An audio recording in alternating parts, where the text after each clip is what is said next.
السلام علیکم ورحمۃ اللہ وبرکاتہ۔ بہت ہی پیارے سامعین و ناظرین، میں غلام مصطفیٰ اپنے چینل پیام اسلام سے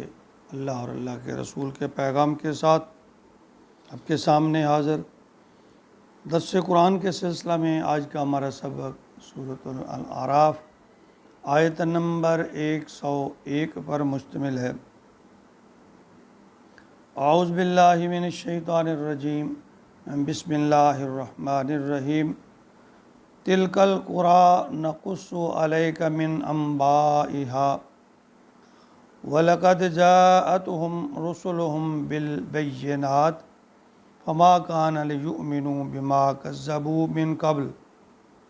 کذالک یطبع اللہ علی قلوب الکافرین۔ گزشتہ آیات میں ایمان،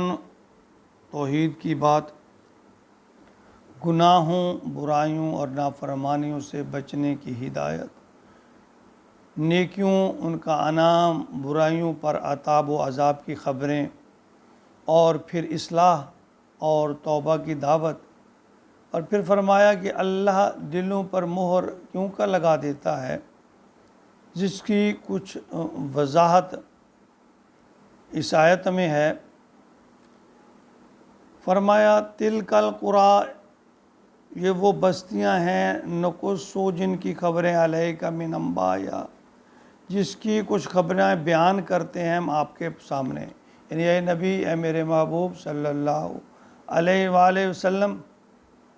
کچھ بستیاں ہیں جن کی کچھ خبریں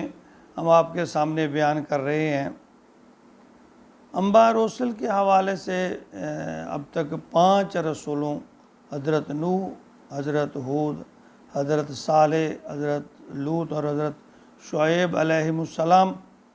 اور ان کی اقوام کا ذکر آ چکا۔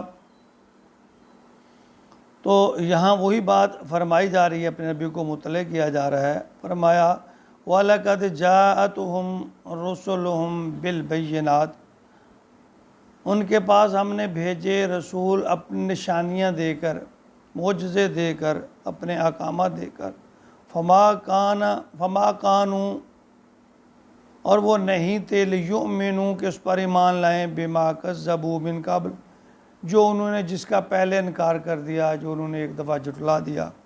تو وہ اس پر ایمان نہیں لانے والے تھے۔ یعنی اگر انہیں ایمان لانا ہوتا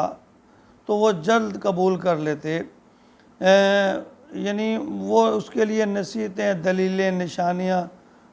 ہر چیز ان پر بے اثر ثابت ہو رہی ہے، جیسا کہ یہی نقطہ سورۃ الانعام آیت نمبر 110 میں اللہ تعالیٰ فرما رہے ہیں وَنُقَلِّبُ أَفْئِدَتَهُمْ وَأَبْصَارَهُمْ، یعنی ہم نے ان کے دلوں اور ان کی نگاہوں پر مہر لگا دی، کما لم یؤمنوا، جیسا کہ وہ ایمان نہیں لاتے تھے، بھی اول امر ہے، جیسے کہ وہ پہلی بار ایمان نہیں لائے، ہم نے ان کے کانوں پر، ان کی نگاہوں پر، اللہ فرماتے ہیں میں نے مہر لگا دی۔ کذالک یطبع اللہ، اسی طرح اللہ مہر کر دیتا ہے علی قلوب الکافرین، کافروں کے دلوں پر اللہ تعالیٰ ایسے ہی مہر لگا دیتے ہیں۔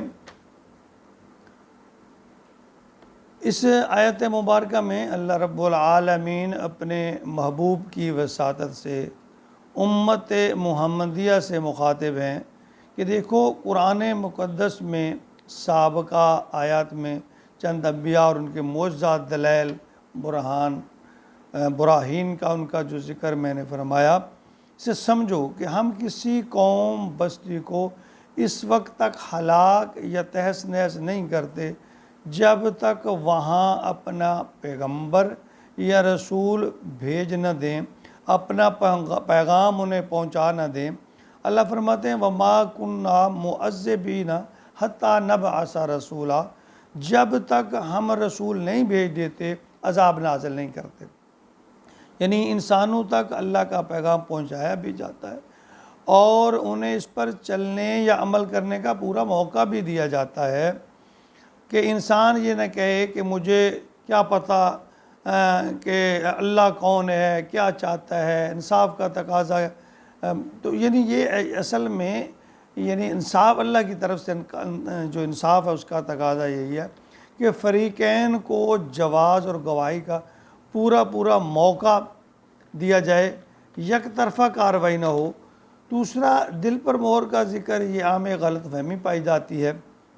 کہ جب اللہ خود کہتے ہیں کہ میں نے دلوں پر مہر لگا دی ہے تو پھر اس میں عام آدمی کا کیا قصور ہے؟ تو یہ سن لیں، مہر لگانے کی نسبت جو اللہ کا قانون یا اصول ہے وہ یہ ہے کہ وہ ایک مرتبہ اللہ کی طرف سے پیغام آ گیا، کچھ لوگ سمجھ گئے، انہوں نے صراط مستقیم اپنا لیا، اور کچھ نہ سمجھے۔ جو نہ سمجھے یا جنہوں نے پہلی مرتبہ حق کو جھٹلا دیا، پھر نشانیاں، دلائل، براہین اور معجزات دیکھ کر بھی حقیقت تو سمجھ آ گئی مگر پہلے سے کیے ہوئے انکار پر ڈٹا رہا کہ اس کی انا مجروح ہوتی ہے، یعنی حقیقت آشکار ہو جانے کے باوجود بھی نہ مانے اور یہ عمل بار بار کرے، تو ایسے میں پھر اللہ فرماتے ہیں کہ سمجھنے کے باوجود بار بار انکار کرنے کی وجہ سے میں نے ان کے دلوں پر مہر لگائی ہے۔ دنیاوی مثال سمجھتے ہیں کہ ایک آدمی غلطی یا جرم کرتا ہے، معاشرہ، قانون یا عدالت کی گرفت میں آ جاتا ہے، معافی مانگ لیتا ہے، لوگ نظر انداز کر دیتے ہیں، پھر غلطی کرتا ہے، پھر لوگ معاف کر دیتے ہیں، اور پھر جب وہ بار بار یہ جرم غلطی کرتا ہے تو ہر کوئی یہ کہنے پر مجبور ہو جاتا ہے کہ اس کو اس کی سزا ملنی چاہیے۔ تو ایسے ہی ہے، جب وہ بار بار اللہ کے حکم کا کوئی انسان انکار کرتا ہے تو پھر اللہ تعالیٰ چونکہ ہر چیز کو جاننے والے ہیں، دلوں تک کے ہر ارادے کو، خیال کو، تو پھر اللہ تعالیٰ پھر ان کے دلوں پر مہر لگا دیتے ہیں کہ جب میری بات کو آپ نے ماننا ہی نہیں ہے۔ تو مہر لگانے کا مقصد یہ ہے اللہ رب العالمین ہمیں ایسے وقت سے بچائے اور اللہ تعالیٰ ہمیں دین کا فہم، قرآن کا فہم عطا فرمائے، اور پھر اس کے ساتھ ساتھ عمل کی بھی توفیق عطا فرمائے کہ یہ قرآن ہمارے لیے ایک ذریعہ نجات ہے، صراط مستقیم پر چلنے کا ایک ذریعہ ہے۔ اسے ضرور سمجھیے اور اس پر عمل بھی کرنے کی کوشش کیجیے۔ اللہ تعالیٰ ہم سب کو قرآن اور حدیث اس پر عمل کی توفیق عطا فرمائے، آمین یا رب العالمین۔